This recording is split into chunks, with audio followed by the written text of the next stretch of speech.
Collector Junagadh Shri रचित राज जी, माननीय श्री मिरांत भाई पारिक जी जिला विकास अधिकारी, माननीय डॉक्टर वीपी चौबटिया जी माननीय कुलपति जूनागढ़ कृषि विश्वविद्यालय, माननीय डॉक्टर सीके टिम्बड़िया जी कुलपति श्री गुजरात प्राकृतिक विश्वविद्यालय हालोल, आदरणीय डॉक्टर AR पाठक जी पूर्व कुलपति जूनागढ़ कृषि विश्वविद्यालय और अपने प्रदेश के प्राकृतिक खेती के संयोजक महात्मा प्रफुल्ल भाई सेंजलिया जी, यहाँ पर उपस्थित सभी आदरणीय संतगण, बहुत ही सम्मानित किसान बंधुओं, आज आपके बीच में आकर मुझे अपार प्रसन्नता है कि मुझे जानकारी दी गई डॉक्टर सेंजलिया द्वारा, महात्मा सेंजलिया जी द्वारा, डॉक्टर सामलिया जी द्वारा और टिम्बड़िया जी द्वारा कि आप में बहुत से ऐसे खेडूत भाई और बहन जिन्होंने इन संतों के सहयोग को लेकर पूरे जूनागढ़ जिले में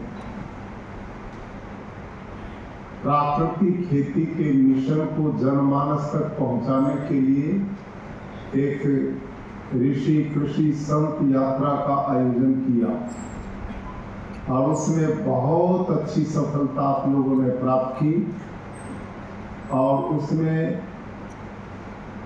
एजुकेशन डिपार्टमेंट के अधिकारियों का भी सहयोग रहा। मिलकर के आपने जो पहल इस जिला से की है, ऐसी पहल पूरे प्रदेश में चले, इस बारे में हम सोच रहे हैं।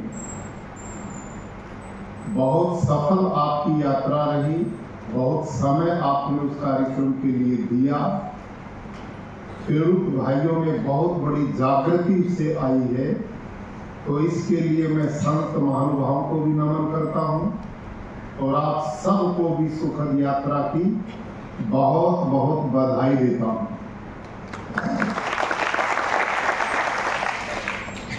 अभी आपके इस कार्यक्रम से पहले एक हमने मीटिंग 1 घंटा तक चलाई है, जिसमें आत्मा के अधिकारी भी थे और किसान बंधु भी थे और हमारे प्रदेश के कलेक्टर महोदय, DDO महोदय भी उपस्थित थे, अन्य अधिकारी भी मौजूद थे।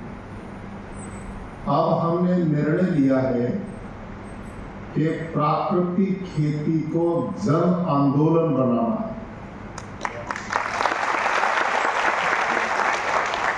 अब तक पिछले इन 2-3 सालों में जितना प्रचार हो पाया, उससे पूरे प्रदेश में ऐसा कोई गामड़ा नहीं बचा कि जहां प्राकृतिक खेती का 1-2 किसान खेती ना करता। तो अब प्राकृतिक खेती की जानकारी सबको मिल गई है, अपरिचित कोई बचा नहीं है। ऐसा ही है कि नहीं? ऐसा हो गया ना? तो अब हमने एक नई योजना इस विषय के लिए बनाई। अभी 2 दिन पहले भारत के यशस्वी प्रधानमंत्री जी राजभवन गुजरात में आए हुए थे।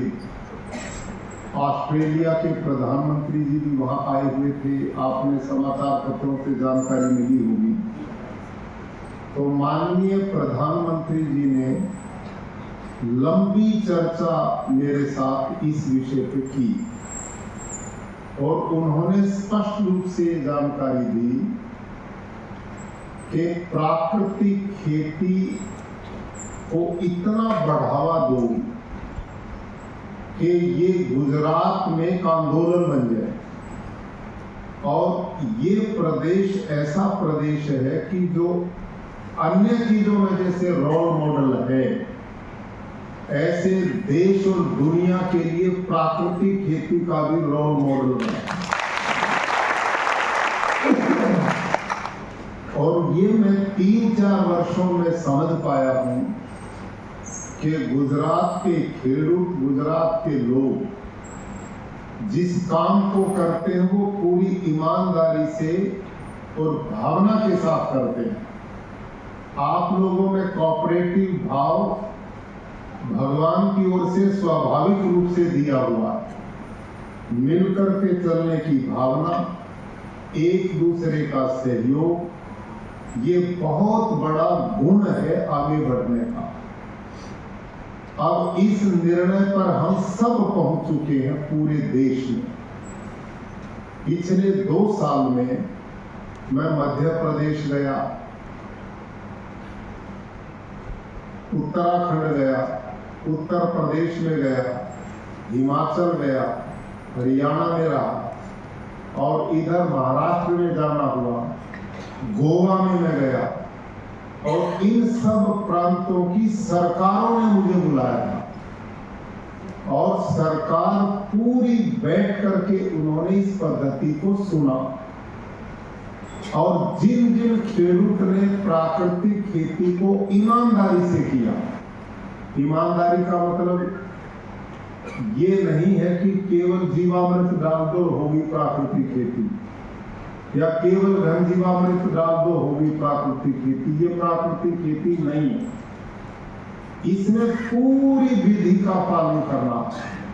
सबसे पहले बीज का सिलेक्शन, बीज जितना उत्तम होगा, स्वस्थ होगा, बढ़िया होगा, क्वालिटी का होगा, उसी से ही तो पौधे ने बढ़ना। पहली काम तो बीज की सिलेक्शन, दूसरा बीज को फिर बीजामृत से संस्कारित करना है, फिर बोना। उसको बोने से पहले धरती में घन जीवामृत की मात्रा डालना।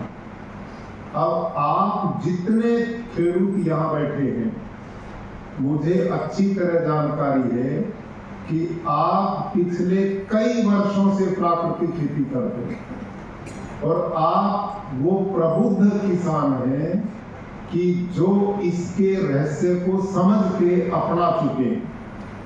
इसलिए 1-2 नई जानकारी आपके बीच में मैं रखना चाहता हूं जो अनुभव के बाद में आई। और अनुभव आदमी को सिखाता ही रहता है। आप में ऐसे बहुत खेडूत होंगे जो अपने खेत में प्रैक्टिकल करके हमारे से भी आगे निकल गए होंगे, तो एक्सपेरिमेंट करते रहते हैं और वो करते रहने चाहिए। हमने लकीर का फकीर नहीं बनना। एक ही हमारा मिशन है कि जहर मुक्त खेती होनी चाहिए। उसमें कितनी टेक्नोलॉजी बढ़ाई जा सकती है, कितने नए नए अनुभव बढ़ाए जा सकते हैं, उनको आपने साथ जोड़ना चाहिए जिससे हमारा उत्पादन ज्यादा बढ़े। अब इसमें एक नई जानकारी जो हमें मिली कि इस समय भारत की सारी धरती को रसायन के ज्यादा प्रयोग ने बंजर बना दिया। बंजर समझते हो? बिन उपजाऊ बना दिया। और बिन उपजाऊ धरती क्यों बनी? क्योंकि धरती को उपजाऊ बनाते हैं सूक्ष्म जीवाणु, हड़सिया, मित्र जीव, उसमें अवशेष को बार बार काटते रहना, ये चीज उपजाऊ बनाने का काम करती। और रासायनिक खेती इन सब को मारने का काम करती है। आया ना? यही है ना प्रोग्राम। इसी कारण अभी यही चर्चा मैं पहली मीटिंग में कह करके आया हूं कि जब 60 के दशक में हरित क्रांति शुरू हुई तो भारत की सारी धरती का ऑर्गेनिक कार्बन 2 से 2.5% था। ये रिपोर्ट किनकी है? उन्हीं साइंटिस्ट की है जिन्होंने डॉक्टर स्वामीनाथन थे, डॉक्टर नैने थे, जो विदेशों से पढ़ करके आए थे और जिनकी देख रेख में कृषि वैज्ञानिकों ने हरित क्रांति शुरू की थी। हम उनके विरोधी नहीं है, उन्होंने उस समय बहुत अच्छा काम किया, उस समय की मांग थी। शायद उनको भी नहीं पता था कि जिस खेती को हम शुरू करने जा रहे हैं, एक समय ऐसा आएगा कि ये बहुत बड़ी दुखदाई सिद्ध होगी, और ये दुखदाई सिद्ध अब हो चुकी है। क्यों हो चुकी है? अभी आज की जो पूरे देश की धरती की रिपोर्ट है, ध्यान से सुनना। जब ये यूरिया डीएपी डालना नहीं गया था 60 के दशक में, उस समय धरती का ऑर्गेनिक कार्बन कितना था? 2 से 2.5%, यानी कि बेहद उपजाऊ जमीन भारत की थी। जैसे जंगल की जमीन है, वैसी सारे देश की धरती थी। और इस यूरिया डीएपी कीटनाशक के लंबे इस प्रयोग में अब पूरे देश की धरती का ऑर्गेनिक कार्बन जो रिपोर्ट है वो 0.3, 0.4, 0.5 से नीचे आ गया। और कृषि वैज्ञानिकों की भाषा में जिस धरती का ऑर्गेनिक कार्बन 0.5 और उससे नीचे है, वो धरती बंजर है, बिन उपजाऊ हो चुकी है। इस समय ये जो खेडूत है ना, आपको छोड़ के बाकी उनकी सब धरती बंजर हो चुकी है। आप कहेंगे बंजर कैसे? वो तो पैदा करती है। मैं प्रमाण देता हूं,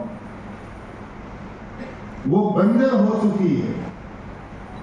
जब शुरू हुआ ये अपना रासायनिक खेती, आप याद करो जो आपने बड़े बुजुर्ग हो, हमारे खेत में प्रति एकड़ 10-15 किलो यूरिया डीएपी से काम चलता था, आया ना?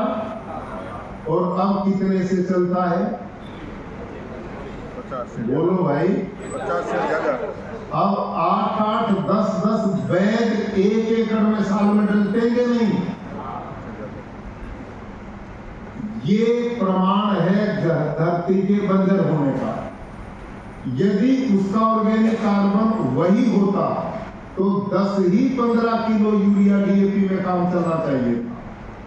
अब क्योंकि वो बंजर बन गई, बिन उपजाऊ बन गई, अब उससे जबरदस्ती यूरिया डीएपी जबरदस्ती उसको बेचारी को तड़पा करके उससे उत्पादन लिया जाता।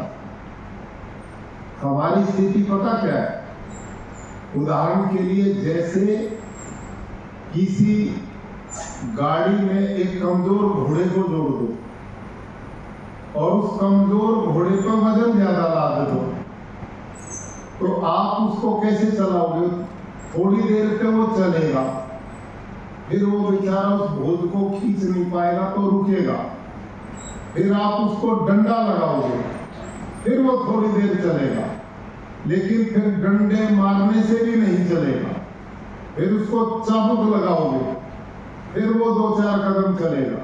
और ऐसी स्थिति आ जाएगी, चाबुक भी लगाते रहो तो भी वो गिर जाए और वो चल ही नहीं सकता। यही स्थिति आज हमने धरती माता की बना दी।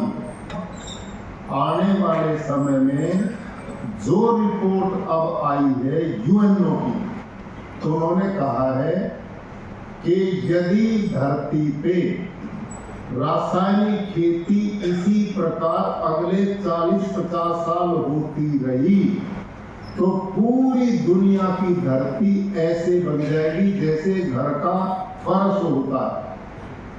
समझ में आ गई बात? जैसे ये चमक रहा ना, ऐसे ही धरती चमकेगी। एक तिनका भी पैदा नहीं होगा। फिर धरती पे कैसे बसोगे, ये चिंता का विषय है।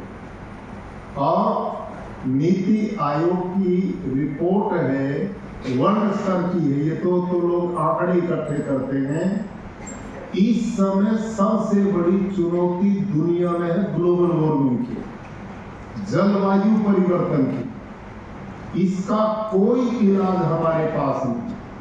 और इस जलवायु परिवर्तन में जहां अन्य कारण है बढ़ाने के, उनमें 24% ग्लोबल वार्मिंग को बढ़ाने का काम रासायनिक खेती और जैविक खेती दोनों करती है।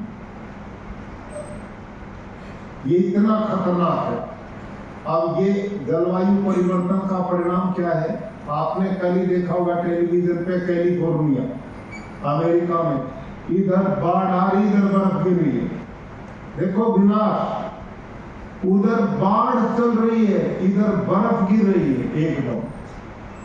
कई तूफान आ रहे हैं, कई भूकंप आ रहे हैं, कई नदियां सूख रही हैं। अब ये स्थिति क्यों बनी? ये हमने प्रकृति से छेड़छाड़ की, प्रकृति के विपरीत काम किए, और उसके दुष्परिणाम अब प्रकृति हमें दे रही है। मैं कई बार इस बात को कहता हूं, सामान्य बीमारी के तो इंजेक्शन आप निकाल लोगे, लेकिन ये जो जलवायु परिवर्तन है, इसका कौन सा इंजेक्शन निकालोगे, कौन सा टीका निकालोगे, क्या बचाओगे इसका? अब हम यहाँ सवाल में बैठे, भयंकर तूफान आ जाए, कोई रोक देगा उसको? क्यों भाई लोग? अचानक भारी बारिश आए, रोक देगा उसको? नहीं रोक सकते, क्योंकि वो हमारे हाथ में नहीं, हमने हाथ से निकाल दी। ये प्रकृति का दोष नहीं है, ये सारी गलती हमारी। हमने प्रकृति का लाभ नहीं लिया। महात्मा गांधी एक बात कहा करते थे कि ये प्रकृति आदमी की जरूरत तो पूरी कर सकती है, लेकिन आदमी का लालच पूरा नहीं कर सकती। हमने लालच में आकर के पहाड़ों को नहीं छोड़ा, समुद्रों को नहीं छोड़ा, नदी झीलों को उजाड़ दिया, हमने सारा प्रदूषण फैला दिया। आज बड़े बड़े शहरों में हवा लेने की हवा नहीं बची। आप जानते, बोतलें रखी हमारे सामने, 20-25 साल पहले कोई लेके चलता था क्या इनको? हम कहीं पर भी पानी पी लेते थे। आज हमने ये उन्नति की है कि धरती के पानी को भी जहरीला बना दिया, पी नहीं सकते कहीं पर। आज पशुओं में कैंसर आ गया, पक्षियों की 60 प्रजातियां लुप्त हो चुकी, धरती का संतुलन बिगड़ चुका। माँ के दूध में यूरिया मिल रहा है, माँ के दूध में कीटनाशक मिल रहे हैं। मैंने महात्मा सेंजलिया जी को, डॉक्टर टिम्बड़िया जी को घटना सुनाई अभी 2 दिन पहले। हमारे हरियाणा में घटना हुई अभी 10 दिन पहले। और हुआ क्या कि एक हमारे यहाँ डिस्ट्रिक्ट है, जिला है करनाल। उस करनाल जिला के पास आप जैसा एक अच्छा खेडूत है, जिसपे 18-20 एकड़ लैंड है, गाय भैंस पाली हुई है। उस खेडूत की पुत्र वधू को बच्चा होने वाला था, तो उन्होंने उस पुत्र वधू को एक हॉस्पिटल में करनाल में डॉक्टर के पास दाखिल करा दिया। डॉक्टर ने बड़ी अच्छी देखभाल की, ईश्वर कृपा से पुत्र को जन्म हुआ और माँ बेटा स्वस्थ होकर के उनको छुट्टी मिल गई। डॉक्टर को उसने पैसे तो दिए जो इलाज के थे, लेकिन वो खेडूत प्रसन्न हुआ। खेडूत उदार सोच का होता है, वो अपनी चीज को बांटता है, उसकी उदारता है। जैसे आपने हमें सब अपना उत्पादन बांटे, यहाँ भी हमारे को भी दिए। ऐसे उस खेडूत के 8-10 गाय भैंसे थी, उसके यहाँ खूब घी था, अपना रोज निकालता था। और उस खेडूत के मन में आया कि तेरे को भगवान ने पुत्र रत्न दिया है और बहू बेटा दोनों स्वस्थ हैं, डॉक्टर ने बढ़िया इलाज किया है, तो इस डॉक्टर को 2 किलो घी में भेंट करूंगा। खेडूत की कोई पैकिंग तो बढ़िया होती नहीं, जो घर में जैसा डिब्बा था उल्टा सीधा, उसमें घी तो बढ़िया था घर का बना हुआ। उस खेडूत ने 2 किलो घी डॉक्टर को भेंट कर दिया कि जी मैं प्रसन्न हूँ, आपने मेरे बच्चों की सेवा की, मेरी ओर से घी आपको सादर सप्रेम भेंट है।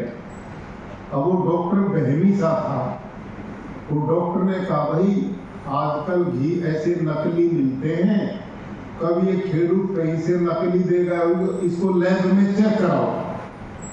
उस घी को लेबोरेटरी में चेक करने के लिए भेज दिया। अब उस घी में पाया जहर। जब उसने जहर पाया तो उसने उस खेडूत को बुलाया और उस डॉक्टर ने कहा, भाई मैंने तो तेरा कोई बुरा नहीं किया, तेरे यहाँ बहू आई थी, बच्चा जन्म ले गया, हमने देखभाल मियाँ बीवी ने की, और तूने बदले में ये जहर देने की जरूरत क्या थी मेरे को, ये घी मिलावटी और गलत क्यों दे के गया। खेडूत कहने लगा, डॉक्टर साहब इलाज के जो पैसे आपने मांगे मैंने वो दे दिए, ये घी जो मैंने दिया इसका कोई पैसा तो नहीं लिया मैंने, ये तो मैंने श्रद्धा और प्यार से दिया था, और इसमें जहर कैसे हो जाएगा। इस घी को लो और मेरे घर में 20-25 किलो घी और रखा है, उसको मिलाओ, मैं उसमें से इसको लेके आया हूं। तो पाया कि उस घी में पेस्टिसाइड पाए गए, उसमें यूरिया पाया गया, उस घी में जहर पाया गया। आज ये स्थिति हमारी इस रासायनिक खेती ने बना दी। ये अभी 10 दिन की रिपोर्ट, 10 दिन की रिपोर्ट है। अब गाय भैंसों में भी कैंसर आ गया। क्यों? खिलाते तो वही चारा हो जहां जहर डालते हो, वही पानी पिलाते जो करते हो। अभी इस 31 जनवरी में इंडिया इसमें आज तक टीवी में एक ब्लैक एंड व्हाइट कार्यक्रम होता ना 9 बजे, सुधीर चौधरी का, कोई देखता है? उनका 31 जनवरी का कार्यक्रम मैं देख रहा था। उसमें उन्होंने एक रिपोर्ट प्रस्तुत की, जिस रिपोर्ट में ये था कि बालक के लिए मां का दूध सर्वोत्तम है, निरापद है, गुणकारी, लेकिन दुर्भाग्य मां के दूध में कीटनाशक मिल रहे हैं और उसके कारण गर्भस्थ बच्चे विकलांग हो रहे हैं, किन्हीं के ब्रेन में ट्यूमर मिल रहे हैं। हजारों बच्चे इस समय देश में पैदा होने से पहले गर्भ गिरा करके मार दिए जाते। क्यों? जब उनका टेस्ट होता तो पाता कि बच्चा ठीक विकसित नहीं है। सूचना मिलती कि नहीं ऐसी? सुनी है ना आपने? गर्भ में बच्चे का विकास पूरा नहीं है, किसी का ब्रेन नहीं है, किसी के अंग नहीं है। ये सारी कृपा दृष्टि इस जहर की है जो माँ बाप और हम पानी के द्वारा, भोजन के द्वारा, फल साग सब्जी के द्वारा, दूध के द्वारा, ये सब जहर हमारे अंदर जा रहा। तो खेडूत बंधुओं, अब वो समय आ गया है कि जब आप लोगों ने इस देश और दुनिया को बचाने की जिम्मेदारी संभालनी, आप में वो खेडूत जो 2-3-4 साल से प्राकृतिक खेती कर रहे हैं, कृपया वो हाथ खड़े करो। वाह वाह, ये तो बहुत बड़ी संख्या, धन्यवाद। अब ईमानदारी से आप आपकी बात बताओ, ईमानदारी से कौन ऐसा खेडूत है दुनिया में जो लगातार 4 साल तक अपनी फसल में घाटा स्वीकार कर ले? मंच पर बैठने वाले सभी निवेदन, कोई है दुनिया में कि प्राकृतिक खेती की जिद करा और 4 साल से घाटे में नहीं कर पाएगा ना? किसान खेती तभी करेगा जब उसको लाभ हो रहा है। तो आपने जिन्होंने हाथ खड़े किए, क्या आपको प्राकृतिक खेती करने के बाद रासायनिक खेती में और इसमें लाभ हुआ है, नुकसान हुआ? लाभ हुआ ना सबको, ईमानदारी से। जिन जिन को लाभ हुआ वो हाथ खड़े करो। लो दीजिए, तो उतने को खड़ा हो। अब इतने ये वो लोग हैं जिन्होंने प्रैक्टिकल काम किया। इससे लाभ क्या क्या आपने किया वो देखिए। हम सब ईश्वर को मानते, कर्म फल व्यवस्था को मानते। इस कर्म फल व्यवस्था में खेडूतों में धार्मिक आदमी हूं। आपकी जानकारी के लिए सवेरे प्रतिदिन मैं हवन करता हूं, प्रतिदिन। मेरे भोजनालय में भोजन तब मिलता जब हम पहले हवन करते। ये नहीं ये मेरा नियम हिमाचल में भी था। हिमाचल में तो मैंने बड़ी क्रांति की थी। वहां जो मेरा राजभवन था वो अंग्रेजों का बनाया हुआ था। अंग्रेजों की राजधानी थी शिमला। तो वो आर्मी चीफ जब संयुक्त भारत था उसको चलाता था, उसका रेजिडेंस था अब राजभवन। और उन अंग्रेजों ने वहां अपने कॉर्नर पे एक जगह बना रखी थी जिसमें वो शराब पीते थे, मांस खाते थे, उल्टे सीधे काम होते थे और चारों तरफ सुंदर पहाड़ियां वहां बैठ के किया करते थे। जब मैं वहां गवर्नर बन के गया तो मैंने पूछा भाई ये जगह किस लिए? तो मेरे कर्मचारी मुस्कुरा दिए, बोले कुछ नहीं। तो उन्होंने इतना कहा सर ये आपके काम की जगह नहीं है। तो मेरा शक और बढ़ गया। तो मैंने फिर पकड़ के पूछा ये है क्या? तो वहां एक आदमी ने कहा सर ये तो ऐसा अंग्रेज लोग करते थे और फिर दूसरे लोग भी आते रहे, यहाँ वो दारू पीते, मांसाहार करते हैं, पार्टियां चलती हैं। अच्छा, सबसे पहले मैंने कहा कि इसको जड़ मूल से तोड़ो। पूरी को तुड़वाया, पूरा उड़ा दिया उसको। और फिर मैंने वहां यज्ञशाला बनवाई। और यज्ञशाला ही नहीं बनवाई, उसमें पति पत्नी हम दोनों प्रतिदिन पूरे, फिर मैंने सरकार बुलाई दोनों पक्षों की, पक्ष भी विपक्ष भी, पहले मुख्यमंत्री भी अब वाले भी। और वहां पर एक बहुत बड़ा सत्संग का आयोजन किया और उस यज्ञशाला का उद्घाटन हुआ। और जब तक मैं रहा प्रतिदिन उसमें हवन होता और उसका समाचार अमेरिका तक छपा था कि मैं खाने को बदला यज्ञशाला। तो ऐसा कार्यक्रम हुआ। तो मैं ये जो चर्चा कर रहा हूँ, मैं राजभवन में अपनी गाय भी रखता हूँ, गिर गाय, और रोज हवन भी करता हूँ, ईश्वर का ध्यान करता हूँ। और ईश्वर कृपा से मेरे को गुरुकुलों में पढ़ने का मौका मिला। मैं भारतीय जीवन दर्शन को भी पढ़ा, वेदों को पढ़ा, शास्त्रों को पढ़ा, गीता, रामायण, स्मृतियां, उपनिषदें, सबका अध्ययन करने का मेरे को सौभाग्य मिला। तो हमारे दर्शन में कर्म फल व्यवस्था बहुत मजबूत है। और इसका प्रमाण क्या है? क्या है कर्म? आपने कर्म किया, धरती में आम की गुठली बोई, ये कर्म है। और उसका फल क्या है? आम का पौधा पैदा हो गया। यही है ना? आपने आम की गुठली बोई, वहां बबूल का पौधा निकल गया, ये तो नहीं होता ना? जो चीज बोओगे वही काटोगे कि नहीं? या वो कोई आएगी?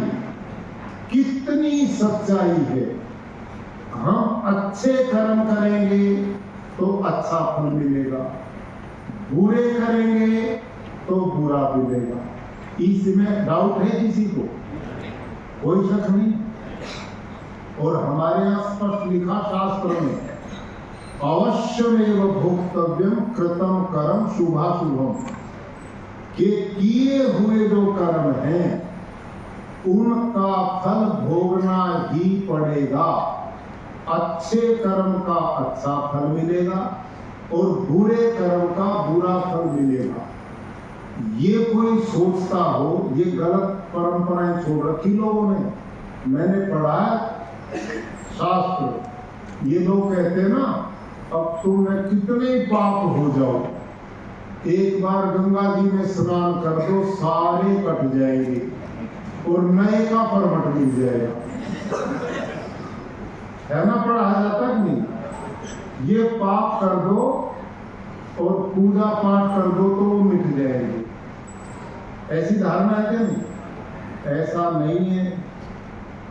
वहां उपनिषद में लिखा प्लवा हेते अदृढ़ा यज्ञ रूपा। वहां लिखा है कि ये सोच कमजोर नौकाएं हैं संसार समुद्र को पार करने। जो करोगे भोगना ही पड़ेगा। और इसका बड़ा बढ़िया उदाहरण मैं देता हूं। दुखी तो नहीं हो रहे मेरी बात सुन, समझ में आ रही? तो सुनो ध्यान से। वहां लिखा है अवश्य में भोक्तव्यम कृतम कर्म शुभाशुभ। एक महात्मा जैसे आप बैठे भाषण दे रहे थे, भाई जैसा कर्म करोगे वैसा फल भोगना पड़ेगा। तो उनमें से एक नौजवान खड़ा हो गया। उस नौजवान ने प्रश्न किया महात्मा को, महात्मा जी क्या ये बात पक्की, जैसे हम कर्म करेंगे वैसा फल भोगना पड़ेगा? कि बेटा बिल्कुल पक्की है, भोगना पड़ेगा। तो उस नौजवान ने तर्क दिया, ध्यान सुनना। उसने कहा चलो भोगना पड़ेगा, मान लिया। तो महात्मा जी मान लो मैंने 20 कर्म अच्छे किए, ये मान लिया, और 10 कर्म मेरे से बुरे हो गए। तो भगवान को ये चाहिए कि मेरे 20 अच्छे कर्मों में से 10 बुरे कर्म घटा दे, 10 तो फिर भी अच्छे बची गए। आई समझ में नहीं आई? अब इसका उत्तर महात्मा जी ने क्या दिया वो भी सुनो। महात्मा जी ने कहा बेटे मान लो मेरे सामने 20 हाथी खड़े हैं और 20 हाथी में से 10 घोड़े घटा दे तो कितने हाथी बाकी बचे?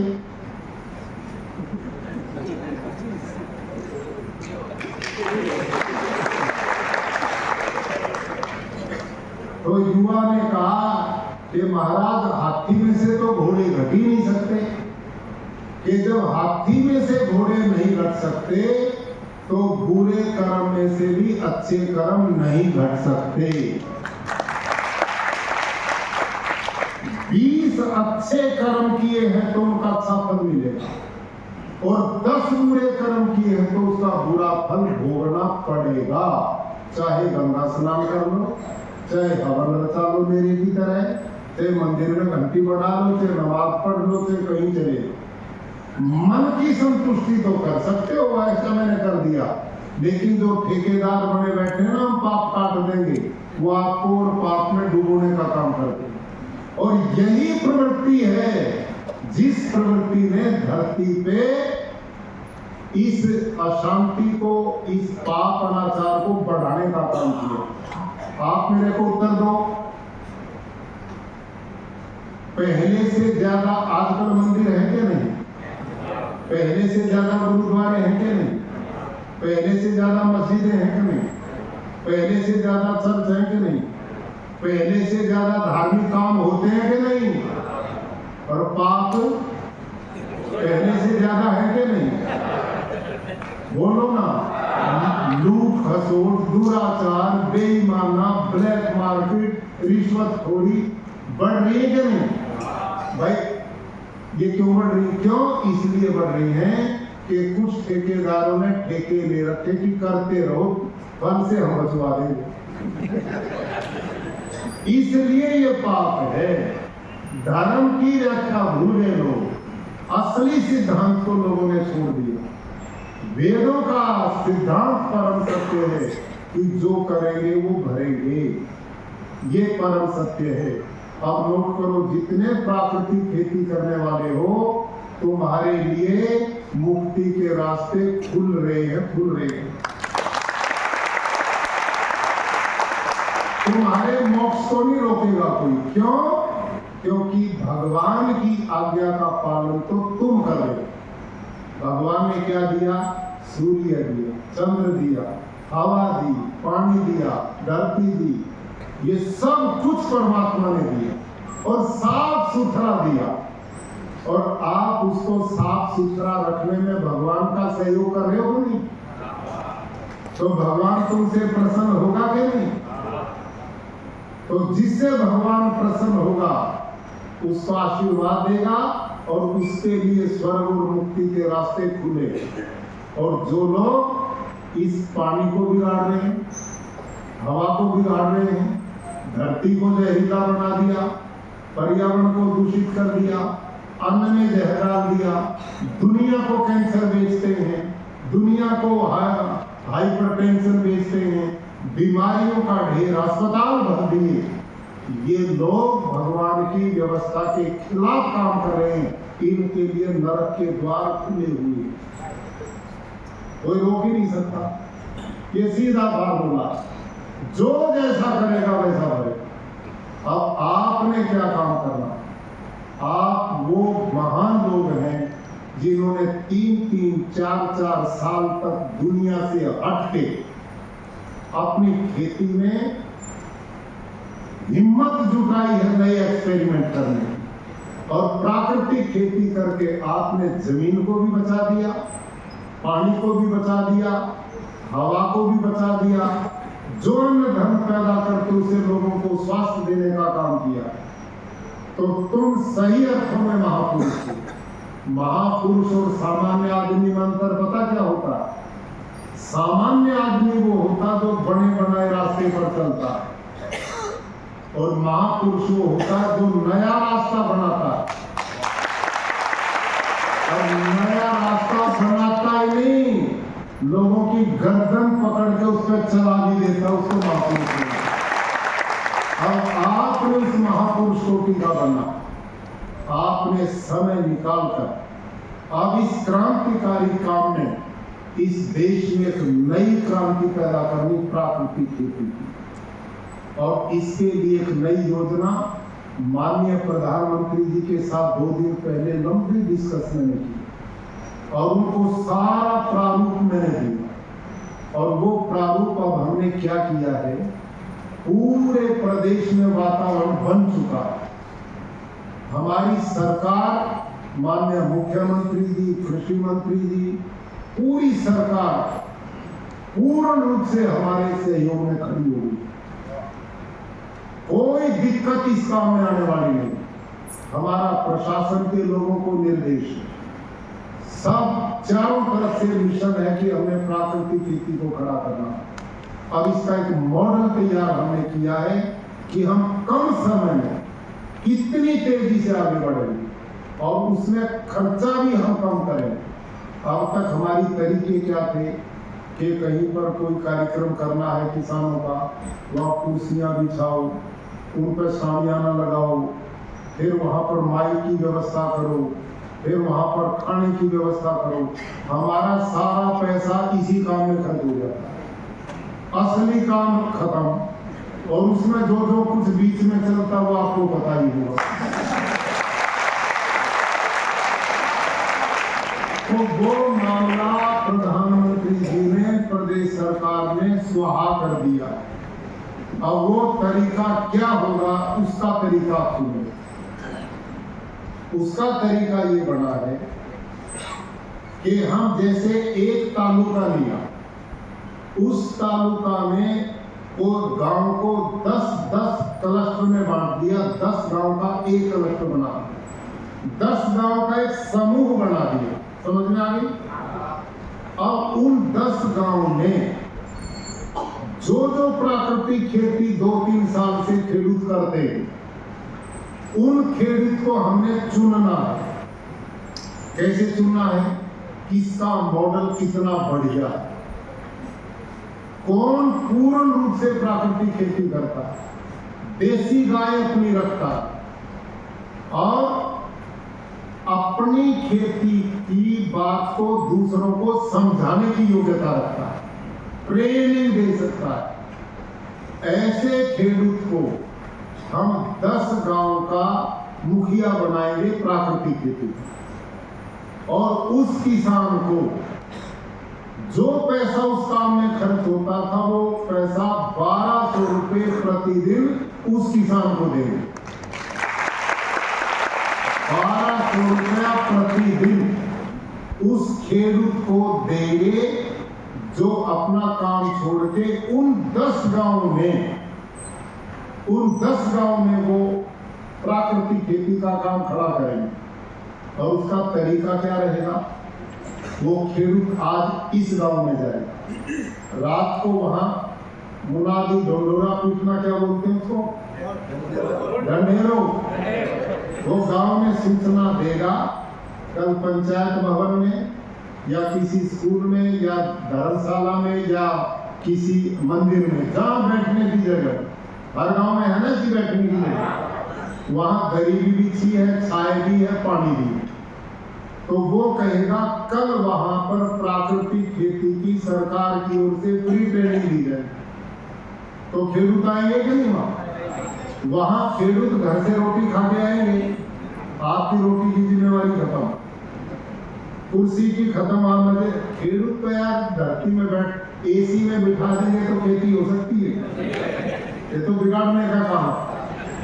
तो उसको वहां बिठाओ जहां वो बेचारा तपस्वी है, और वहां पर वो खेडूत जो 3-4 साल से खेती करता प्रैक्टिकल ट्रेनिंग देगा, वहां ड्रम भी रखेगा, गोमूत्र कैसे मिलाना, ये करना वो करना, जीवामृत, घन जीवामृत, बीजामृत, सूखास्त्र, अग्निअस्त्र, ब्रह्मास्त्र, सब उसको ट्रेनिंग देगा और देखने के लिए अपने फार्म को दिखाएगा। 8-10 किलोमीटर में 10 गांव होंगे कि नहीं? सबके पास मोटरसाइकिल है, साइकिल है, जाएंगे कि नहीं वहां तक? वो दिखाओ, यहां सिखाओ और ट्रेन करो, और जितने लोग उसके पास आएंगे हर गांव का एक रजिस्टर मेंटेन होगा, जिसमें ट्रेनिंग लेने वाले खेडूत का नाम होगा, टेलीफोन नंबर होगा, दस्तखत होगा, ताकि उनका संपर्क बना रहे। और जो आज ट्रेनिंग हुई है उसकी वो वीडियो बनाएगा, और हमारे आत्मा के जो अधिकारी हैं कृषि विभाग के अन्य अधिकारी उनको वीडियो डेली भेजेगा, ताकि ये हो कि भाई प्रतिदिन काम ठीक चल रहा है, उसमें गड़बड़ नहीं। और दूसरी बात, वो जो खेडूत है वो परमानेंट नहीं, उसका काम अच्छा है तो वो परमानेंट है, और काम ठीक नहीं है तो फिर दूसरे को दे दिया जाए। ये चलना चाहिए कि नहीं प्रोग्राम? अच्छा, ये फार्मूला कैसा रहेगा? अब ये फार्मूला एक तालुका नहीं, पूरे गुजरात के हर तालुका में चलेगा, हर तालुका में एक कार्यक्रम चलेगा। और हमारा मिशन है अगले 15 अगस्त तक हम पूरे गुजरात में एक आंदोलन और क्रांति मचा देंगे, और ये तत्काल चलेगा। अब जो ये फसल आ रही है ना वर्षा काल की खरीद की, इस वर्षा काल में आपकी धरती का ऑर्गेनिक कार्बन यदि प्राकृतिक खेती करोगे तो डबल बढ़ेगा। क्यों बढ़ेगा? उसमें मॉइस्चर होता है और सूक्ष्म जीवाणु कई सौ गुना बढ़ जाते हैं, और उससे धरती का उत्पादन बढ़ेगा। किसी फसल में कोई कमजोरी आ ही नहीं सकती, ये मेरी गारंटी। अब हमने इस मिशन मोड पे काम करना। डॉक्टर टिम्बड़िया जी प्राकृतिक खेती, प्राकृतिक जो यूनिवर्सिटी बनी, ये यूनिवर्सिटी भारत में विश्व की पहली यूनिवर्सिटी है, जो माननीय प्रधानमंत्री जी ने जिसकी स्थापना की थी। आज वो प्राकृतिक यूनिवर्सिटी में काम शुरू हो चुका है, और वो काम बढ़ा रहे हैं, और उन्हीं की व्यवस्था में आज का एक कार्यक्रम आयोजित किया गया है। वो इस मिशन पे खूब मजबूती से लगे।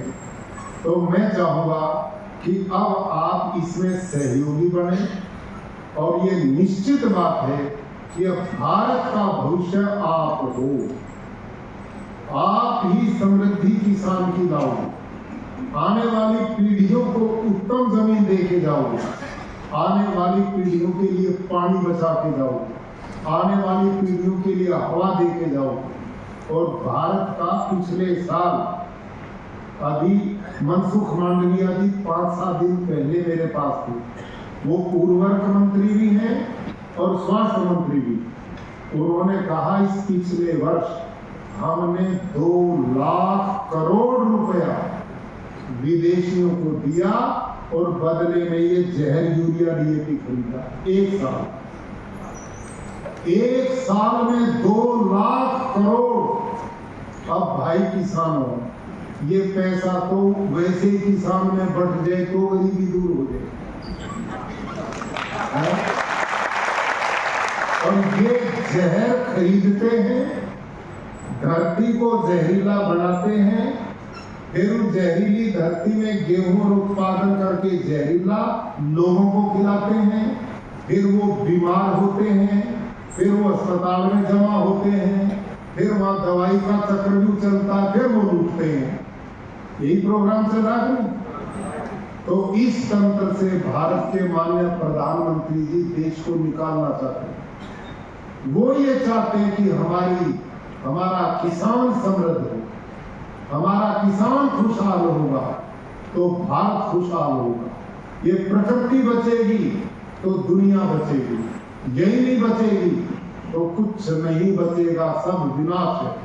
और इसका हल केवल और केवल प्राकृतिक खेती है और उसके दूध संवाहक आप लोग। आप सबको मैं बधाई देता हूं, साधुवाद देता हूं। इस मिशन से जुड़ो और इस काम को पूरे गुजरात में जब हम सफल कर देंगे तो ये मॉडल फिर पूरे देश में लागू होगा, पूरे भारतवर्ष में लागू होगा।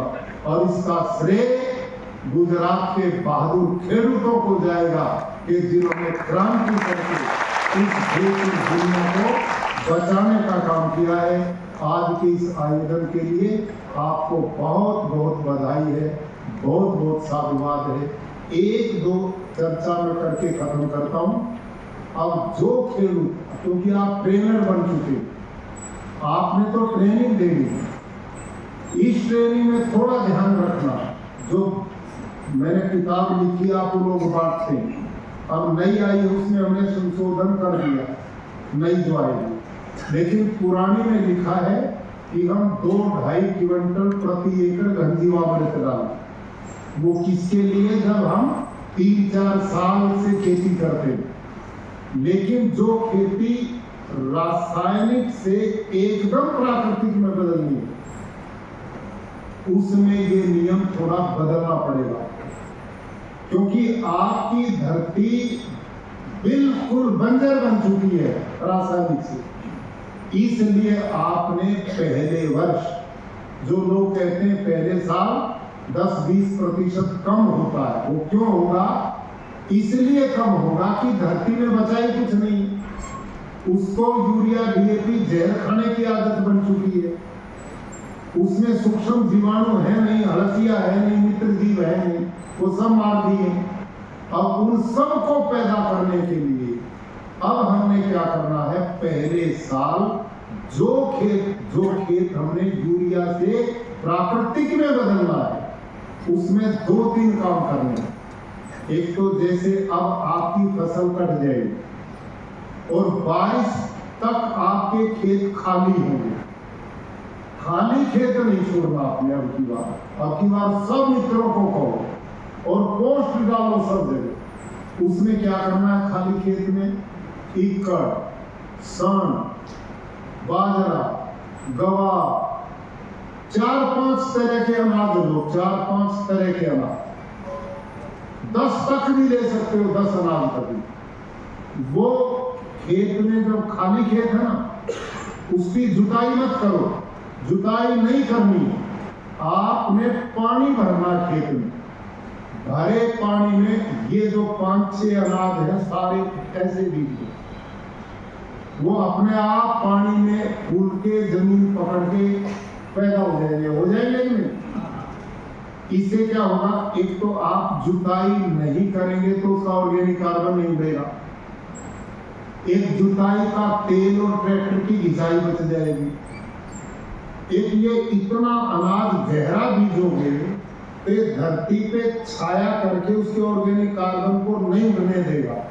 और ये तरह तरह के जो मैंने बोले अनाज, इनकी जड़ों में अलग अलग हजारों तरह के सूक्ष्म जीवाणु अपने आप पैदा होंगे। और ये सूक्ष्म जीवाणु जितने बढ़ेंगे उतना ही, जैसे डॉक्टर त्रिमड़िया कह रहे ना, आकाश से नाइट्रोजन लेंगे और धरती में जो खनिज है उनको खा के उनको धरती को देंगे। तो हमने सूक्ष्म जीवाणु बढ़ाने हैं और जितने तरह का अलग अलग ये अनाज बोगे उतने ज्यादा सूक्ष्म जीवाणु आएंगे। अब जब ये घास हो जाएगा तो ये आपके पशु के चारे में भी काम आ जाएगा। और जो बचता उसको अंदर ही फिर काट दो, उसमें रोटावेटर से धरती में मिला दो पूरे, और फिर आप फसल बोगे तो आप देखेंगे रंगत ही फसल की बदल जाए। इतना खाद आपको, इतना जीवाणु उसमें हो गए। फिर क्या करना है? पहले वर्ष आप 8 से 10 क्विंटल तक भी घन जीवामृत खेत में डाल दो एक बार पहले साल। और घन जीवामृत बनाने की एक बहुत सरल विधि मैं बताता हूँ, इसमें उलझने की जरूरत नहीं, सरल विधि। जीवामृत बनाना जानते हो ना? क्या करना आपने? छाया हो, चाहे पेड़ की हो, चाहे झोपड़े की हो, कोई भी हो, छाया में जैसे ये लंबी जगह पड़ी है ना, आप इसमें 4 फीट चौड़ा और 1.5 फीट ऊंचा गोबर बारीक करके उसको बिछा लो, बेड बना दो गोबर का। समझ में आए? 4 फीट चौड़ा, 1.5 फीट ऊंचा, लंबा कितना भी हो, छाए होनी चाहिए उसके ऊपर। बेड बन गया। अब इस बेड में लकड़ी का एक डंडा लो, जैसे ओखली होते ना, मुसर टूटते हो, लकड़े होते ना, ऐसा मोटा लकड़ा लो, मोटा, उसमें 1-1 फीट पे छेद करते चले जाओ। ठीक है? पूरे में 1-1 फीट में छेद कर दो। और जो जीवामृत बनाया है ना, इन छेदों को उस जीवामृत से भर दो, सारे छेद को जीवामृत से भर दो। अब वो अपने आप अंदर से एक दूसरे में फैल जाएगा और 7 दिन तक उसे ऐसा ही रहने दो। 7 दिन के बाद उसे आप फावड़े से मिक्स कर दो। काट के मिक्स करोगे तो वो काला हुआ मिलेगा, तो उसको ब्लैक हो जाएगा। फिर क्या करना है? दोबारा फिर उस बेड को यूं का यूं बना दो, वैसा ही, और फिर 1-1 फुट को उसमें छेद कर दो और फिर उसमें जीवामृत से भर दो। 8-7 दिन के बाद उसे फिर मिक्स करोगे तो वो चाय की पत्ती की तरह बन जाएगा। समझ में आ गई? ये इतना जबरदस्त आपका डीएपी है। और ये खाद आपने 6 महीने भी रखना है ना, तो इसको आप सुखा के, अच्छी तरह सुखा के, धूप में चाहे सुखाओ, बोरी में भर के, प्लास्टिक वाले बोरी में नहीं भरना, जूट वाली में, ताकि जीवाणुओं को सांस मिलता रहे। उसको आप पक्की जगह पर रखें, कच्ची पे नहीं रखना हो, पक्की पे रख दें, 6 महीने भी खराब नहीं होगा। जब प्रयोग करें जीवामृत थोड़ा मिला के प्रयोग करें। और ऐसा ये खाद आप 8 से 10 क्विंटल पहले ही साल धरती में बिछाओ। इधर ये ग्रीन खाद उसमें मिला दो, जो मैंने बताया था 3-4 तरह की फसलें, 2 चीज।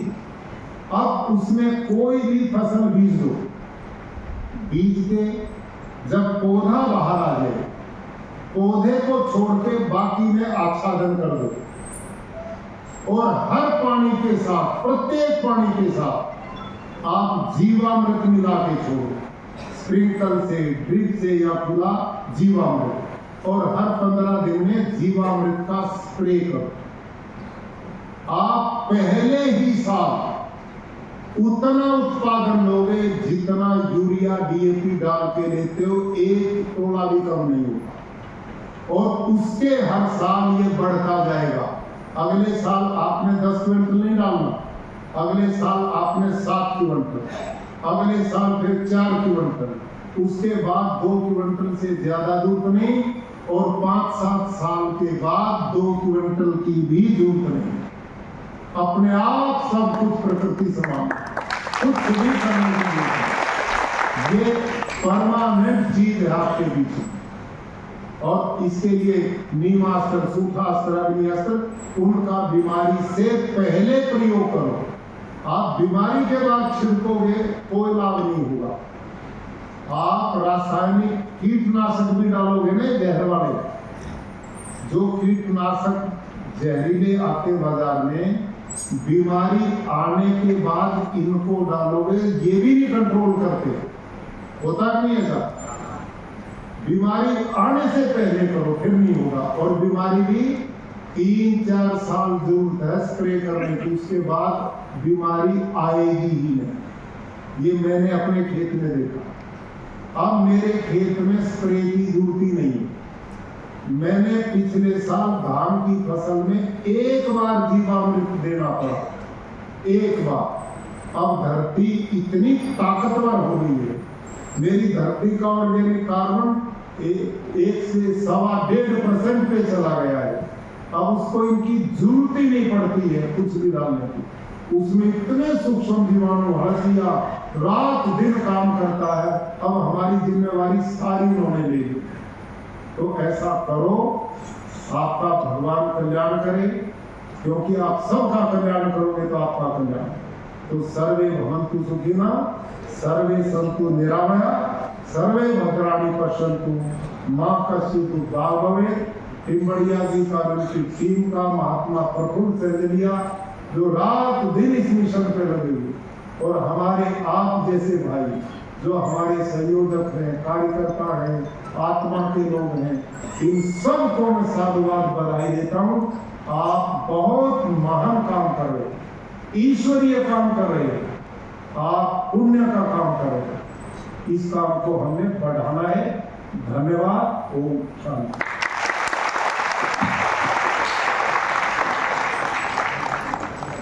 बहुत बहुत धन्यवाद। न सिर्फ प्राकृतिक कृषि लेकिन प्राकृतिक जीवन के लिए हमें सीख प्रदान करने के लिए हम आपके सदा ही जुड़े रहेंगे। अब मैं हमारे जूनागढ़ कृषि यूनिवर्सिटी के कुलपति डॉक्टर VP चौखटिया साहब को हमारे दर्शन के लिए निवेदन करता हूँ।